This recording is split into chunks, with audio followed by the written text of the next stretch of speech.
Hamas के मुज़ाहमतकारों और Israeli forces की झड़पें तीसरे रोज भी जारी हैं। गैर मुल्की खबरसां एजेंसी के मुताबिक हमास के हमलों में हलाक इसराइलियों की तादाद 1100 से तजावुज हो गई है, जबकि 2741 इसराइली जख्मी हुए हैं। इससे कबल इसराइली मीडिया ने हमास के हमलों में 800 से ज्यादा इसराइलियों की हलाकत की तस्दीक की थी। इसराइली वज़ारत सेहत के मुताबिक 2200 से ज्यादा अफराद जख्मी हैं, जिनमें से 343 शदीद जख्मी हैं और 22 की हालत इंतहाई तशवीशनाक है। रिपोर्ट के मुताबिक 130 इसराइली फौजी और शहरी गजा में कैद हैं। हमास का कहना है कि गजा पर इसराइली हमलों में 4 इसराइली मुख्फी भी हलाक हो गए। आज भी गजा से इसराइली शहर अश्कलोन पर तकरीबन 100 रॉकेट दागे गए, जिनमें से कुछ ने हदफ को निशाना बनाया।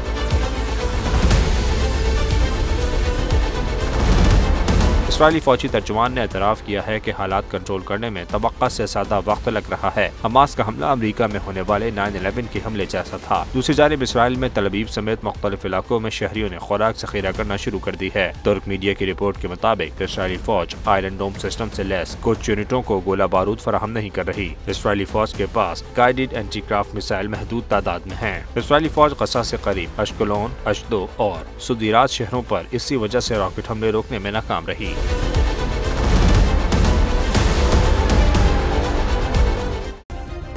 सब्सक्राइब करें और बेल दबाएं ताकि कोई खबर रह न जाए।